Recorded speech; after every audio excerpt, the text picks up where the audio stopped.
Alright, hello everybody, welcome back to Dialar's Tactics. In this video, I'm going to give you two teams, a free-to-play team and then a more pay-to-win team to beat the Nest of Yskalhaig. Why did I say that so easily? Because I've tried to record this video like 8 times. So this is the first equipment dungeon that you're going to face when playing this game. It's going to give you attack, crit gear, and speed gear. And this is going to be this one and Fortress of Yskalhaig, so they're going to be the ones you're going to farm the majority of your time in-game because, especially once you get up to these higher levels, you can actually get good gold from farming these. But that's beside the point. You're here to beat this red dragon. Okay, so let's first quickly look at who the game recommends and why. Bedivere, the reason why people are using Bedivere is strictly because he's Frost. This is a fire dragon. Frost is going to be really strong against fire. He's going to smack really, really hard. He's the smacker. He's the destroyer of worlds. You know, everyone should have him. But alas, he's technically very pay to win. You have to pull him. And summons aren't that plentiful in this game. And then Sigrun, everyone brings in Sigrun because we're going to show you the recommended heroes. This is a mark mechanic boss, and this is really the only one. So people are bringing in Sigrun because she is one of, well, her and the new guy, Iweret, or new girl, Iweret, are the mark heroes. Frost Gillian, of course, if you have Frost Gillian, you're going to want to bring her because it's an AoE healer and she's Frost. And then Fire Morgan, Merlin, Jillian, Morgan, and Ain. So that's the most used heroes in this dungeon. Why? Okay, so Yskalhaig gets stronger and stronger with enhancement effects that stack as the battle progresses. Yes. So if you don't have a reliable buff stripper, it can get quite difficult. Use marks to suppress his enhancement efforts. So that's why they want you to bring in Sigrun and Iweret. This guy can do it too. I saw some early comps using him, but then people have kind of just dropped him as these two came into the game. With these two in the game, you know, it's pretty much cheat. It's way easier. But I never got her, because the game hates me, even though I tried 150 times. And then heroes capable of buff removal and disruption, which are Morgan and Sarah, are really helpful because they can effectively counter Yskalhaig, right? If you put that buff block on him, then he's not going to gain more buffs, right? So he's just going to try to keep stacking buffs. So a little bit of RNG. If you don't have enough effect accuracy built up on your Sarah, she can't land the buff disruption. He's going to get too strong. He's going to kill you. That happens to me with this team. So those are all the heroes. Those are all the mechanics of how this fight works. So now I'm going to give you a free-to-play team that it's not 100%. It's not 100%. We may lose, but it's more consistent than it isn't. So I'm going to show it to you anyway. That you're going to be able to use up until Yskalhaig stage 9. That's very far. And the reason why you want to be getting up that far is because, is it 8 or is it 9? Yes, it's 9. You want to be doing minimum 9, kind of, because 9 is where you're going to get 6-star gear. That's going to be your first shots at just farming 6-star gear, right? And that's some big stat upgrades. So that's why this is important. So that's why stage 9 is important, and that's why I was really pushing to find a free-to-play team that the majority of players watching this video can use to do this dungeon. So let's go into 9. Let's show you the team. Now, caveats. There's a lot of caveats to this team. Yes, these are all free-to-play heroes. You're going to get them fairly easily. The caveats are you do need Morgan at C3. You do need Cormac in Frost Weapon. C3 is nice. C4 is even better because his C4 converts defense into attack on his attacks. So C3 is good enough. But you will have to first pull Cormac, and then you're going to have to luck into his Frost Weapon. So keep that in mind. The reason why his Frost Weapon is so good is because his S3 it's an AoE, hits everybody. The more enemies on the field, the harder he's going to hit, and it's got an insane damage multiplier. But it is random. Your skill ups are random when you go to skill up a hero's relic. I just happened to luck into a 5 out of 6 S3.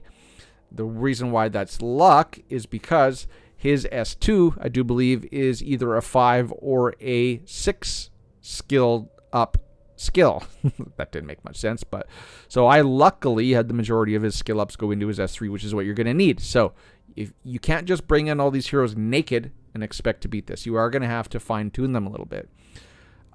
Turin is not a frost hero, but if she doesn't have frost, she dies because she comes in wind, and this is a fire dragon. Fire is really powerful against wind, so you will have to pull Turin's frost weapon. And then Sarah, I do believe, is also, she might not be, but I think she's also a wind character. So you are also going to have to get her frost weapon. So that's kind of the setup. That's kind of the benchmarks you need to have these heroes developed. I still think it's technically considered free to play. Morgan, she comes in fire. You don't have to worry about her. The only thing you have to worry about her is to get her up to Chivalry 3. Now, I'll show you the gear real quick. So her, you want to build in, you want her quick because you need to go do her S2 enough times that you're constantly going to be refreshing that buff stripping. So there is one of her passive allows you to strip buffs on her S2, but it only comes around every, I think, three or four turns, so it's not every turn. So faster the better, because that's going to give her more opportunities to strip buffs from the dragon. You see I have mine around 193 speed, so she's got a speed ring and a speed orb. And then I think this is effect accuracy, neck, and belt. So that's kind of how you want to gear your Morgan. Now Turin, I have my Turin slow as balls. Although are balls slow? I don't want to say that. So she's 127. That's real slow. But she's got like a recovery ring. She's got a recovery belt and a recovery orb. So she's built for heals because this dragon really smacks real hard. Like I'm talking like emotional damage. Where did the dragon touch you damage? So I find that I have her healing really, really a lot because once you get into that last nuke phase of the boss, it's he kills you or you kill him. And hopefully you kill him. That's the whole point of this video, right? So she's in life and vigor with a focus on recovery percentage, although I have seen instances where a faster Turin is better. Let's go look at Sarah first. She's also slow as not balls. 118, even slower than Turin, and I can't remember why. I think she has like HP primaries, and her effect accuracy is a little low. Not going to lie, it's a little low. Because really her primary mission is to get that buff disruption buff up on the boss. And then Cormac, he's a tank, but you're going to build him damage. If you haven't seen a video highlighting Cormac, you need him in his ice weapon and you need him built damage-wise. So he doesn't have any like damage buffs he gives himself. He's not a damage character. What he does is he turns defense into attack. But if you have him in his frost weapon, with that insane multiplier on the S3, if you build him as an attack dealer, you're going to see he's just going to like World Breaker Hulk smash this dragon's face. Now, you do need him going not lightning fast, but you know, you will want an attack speed ring and an attack speed orb. Because I tried running a slower Cormac and the dragon kills us in the last nuke phase. So you see, you kind of want him, and I'd say minimum 70, like I'm not even hitting this. Minimum 70 because you really need to crit because like every hit really counts, and if he misses a crit on the dragon himself, things are going to go bad. And then he's got 50% extra crit damage, so he's in 2 crit set in order to get his crit up that high, and then obviously in this damage set to get his crit damage up. And then I'm obviously looking for like attack, defense, crit rate, crit damage substats on him. So that's the setup of the fight. Now let's hope I get a little streamer luck and this first fight goes really, really smoothly and he doesn't lose, because I recorded a video prior to this where I lost 3 straight and it was embarrassing, and I decided to tweak my team and come back in here and do it again. Did that happen? No, disregard that. Okay, we're not going to worry about going after the wings and stuff, but because that's just going to happen with Cormac. So here we go. This phase is really just smack. You see Cormac build damage. He almost killed the one because it had defense down from Morgan. And then the other ones were taken down to half health. So really only you have to... Oh, let's show you the skills. Got to show you how this team's set up. Because you know you want to do this on auto, right? You don't want to do this on manual. Although manual might be easier. So Sarah, she's only ever going to be doing her S1 because her S1 is what applies the buff disruption, which she has to land on the boss. So she's in a vigor set, so you're going to gain vigor for Cormac and Turin. Because Turin you know, she's going to want to keep you healthy. That's her major job. So she's going to want to be spamming her S3 as much as possible because she needs to get out those big heals. Otherwise, we're going to die. Morgan, she's going to be doing her S2 not for attack gauge manipulation because in this fight, the boss is immune to attack gauge manipulation. So we can't reduce his attack gauge. We just gotta, it's a deep, this is like the DPS check. This is Patchwork in the what, Wrath of the Lich King, whatever that boss was. Tell me in the description. You know, the Patchwork was the DPS check, right? So she's always going to be prioritizing S2, and then Cormac, he's got to get off this S3 every time he can. He is going to not do it every so often because with 3 heroes in Vigor set and 2 spamming their S3s, there are going to be instances where he doesn't have enough Vigor and he's got to use his S1, right? But you're just going to have to, then that refills the Vigor turn loop and we go again. So that is how you want to set up your skills. So there we go. As soon as Cormac goes twice, those dragons are dead. Now, this phase. What's important to note is until this front leg goes, this front leg is what's going to apply evasion up on the boss, which makes it hard to hit him. So if you had your Sarah faster than the leg and could land the buff disruption on the boss, then that speeds up this initial phase. Sadly, my Sarah is slow as not balls, apparently. And now he's going to start stacking up some bad stuff. So you see that front leg is going to go, but my Sarah's going to go afterwards, so he is going to get the evasion up. Ideally, you want your Sarah going faster, because now he's got evasion up, and now Cormac's going to miss. So what we're going to do is we're going to rely on Cormac doing his S3 anyway, and we're just going to kill that front leg. It's going to take you 2 turns with Cormac to kill the front leg. Then we're going to strip the evasion up buff with Morgan, and then we're going to beat him to a pulp. So there you go. See, now the wing is dead, and he does not have the evasion up buff because we applied buff disruption. Let's show you what that looks like. We applied the buff disruption from Sarah. Attack gauge disruption doesn't matter, but we applied the buff disruption. Now the boss is stuck, right? He's stuck. He's just sitting here like a lame chicken. Now we're just going to tee off on him until we get to this next phase. But again, there's some complex mechanics going on in that first little bit of the fight. So that Sarah's buff dropped off, meaning we missed one. Like, we don't have enough accuracy, we didn't land one. But now we've got defense down, so if he keeps it, which he does not. Oh, there's one of the instances where Cormac doesn't have enough Vigor. So now we're doing it all over again. So now he's got the buff disruption, he's got evasion down. Now Cormac's going to come in. He's going to smack really hard because there are 3 targets for him to hit. And now we're going to go to town. And you see that my team is fairly healthy, right? Turin with those big S3 heals are keeping me up. Now, boom. Look, that was a huge hit. 2 hits from Cormac to clear phase 1. 2 hits there with the 2 wings up to knock him down. So now this is it. This is all for all the marbles, because this is like he's going to kill us or we're going to kill him, because he's going to hit really hard. Now he's going to do this big swipe across us, which is really going to hurt, but luckily Turn's there, keeps us up.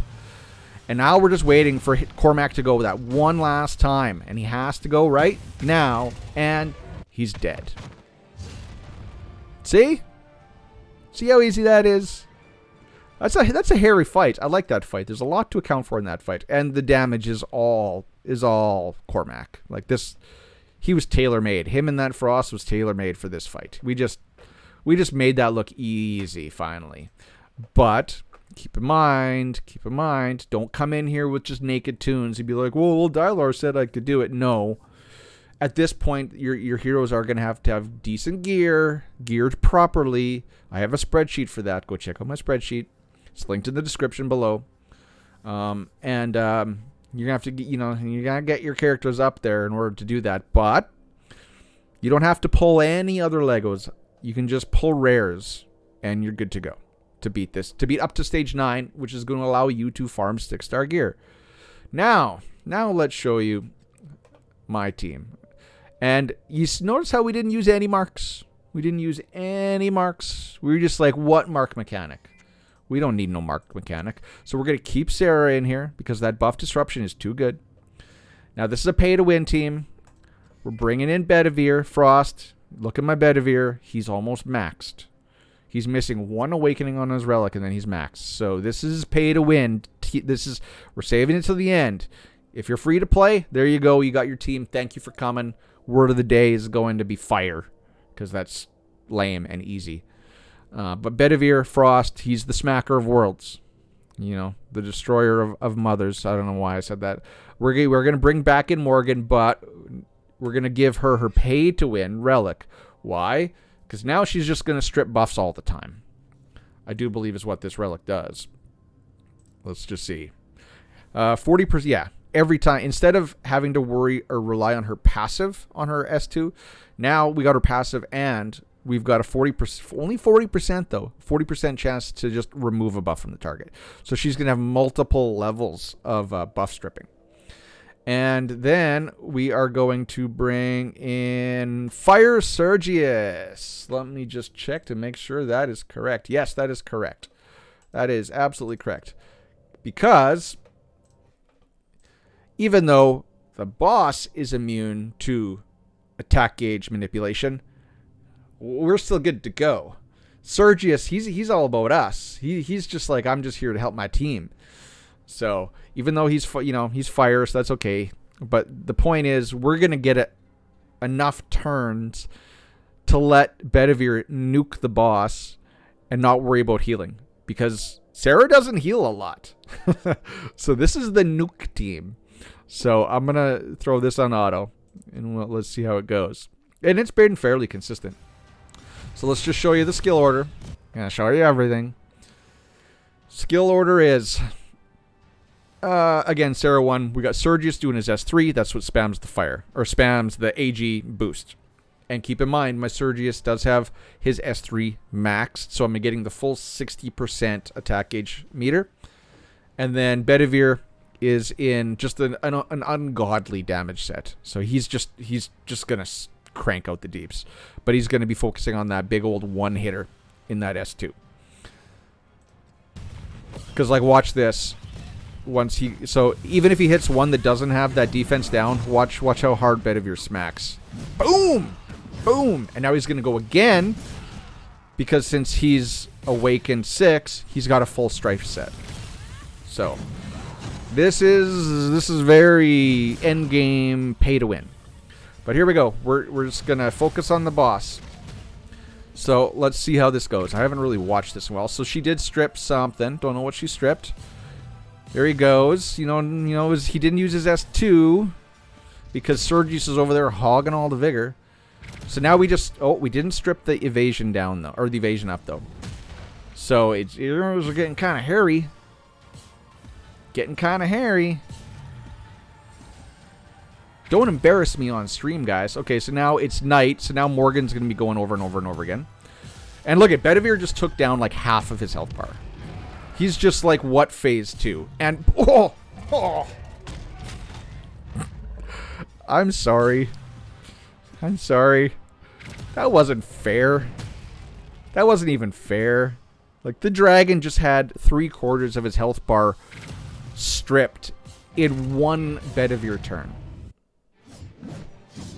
But hey, who needs Mark heroes? Who needs Iweret? Iweret. Not us, ladies and gentlemen. Not us. Not like this. Not like this. So, 20 minutes. That's not bad. So, ladies and gentlemen, that is a free-to-play guide. And a little bit of pay-to-win sprinkled on top to get that last stage down. What marks? What healer? Bedivere's got this. So, word of the day is fire. Actually, we're going to make it Fire Dragon, because I'm curious to see who actually stuck around for that last 2 minutes. So it's 2 words, Fire Dragon. Put down in the comment section below. That'll let me know you made it to the end of this video. I will thank you profusely and like your comment. Remember, I'm also part of the Netmarble CC program. Please support me. I'll give you stuff. I'll give you goodies. If you think I'm better than everyone else, then why I want my number higher. So the link is also in the description. Please support support me, but that's fine if you want to support someone else. I get it. And then the master spreadsheet. So if you forget, if you don't want to come back to this, you can tell all your friends. I do want to show you guys this. So right here, I added dungeons this morning, and it's kind of going to go over kind of the same thing, except you see, like for Penvid, I'm giving a free-to-play team, 1 to 10, but I'm also giving my pay-to-win team, and then the link for so the link for this video, after I get this video done and uploaded, I'm going to put the YouTube link right here. So you can, if you got some friends in your Discord being like, how do I beat this frickin' dragon? You're like, well, Dylar showed me a team. You can give them the spreadsheet link. And here's the free-to-play 1 to 9 team right here. And here is the pay-to-win team that finished off round 10. And I'm going to have the link right there. So you can be like, this is the team, but there's a lot of setup involved. Please go watch the video. And he'll go in through in-depth detail what you need to do to get this done. So, that being said, that's it, ladies and gentlemen. So go get your 6-star gear, because now you can. I'm going to say it one last time, though. You can't bring in Chivalry 0 heroes with shitty gear, not properly geared, into this dungeon and expect to beat this. You are going to have to get them up to a certain level. And if you want to know how to gear them, I have a gear guide. So this is also in the spreadsheet. I think I got Cormac on here. Yeah, right there. So if you're buddies, if they don't want to watch the video, you can be like, okay, if you can handle, I know Dylar's annoying. His voice grates like sandpaper. But you can come in here and you can read all of this stuff over here, and that'll tell you everything you need to know. Everything you need to know. Look, I even got him in attack speed ring, which is what you want. So, ta-da. So that's it. That's all. I don't know what else I can tell you. I think I helped you out profusely in this. Profusely. Till next time, ladies and gentlemen. Go get your red dragon. Cheers, peace. Bye-bye.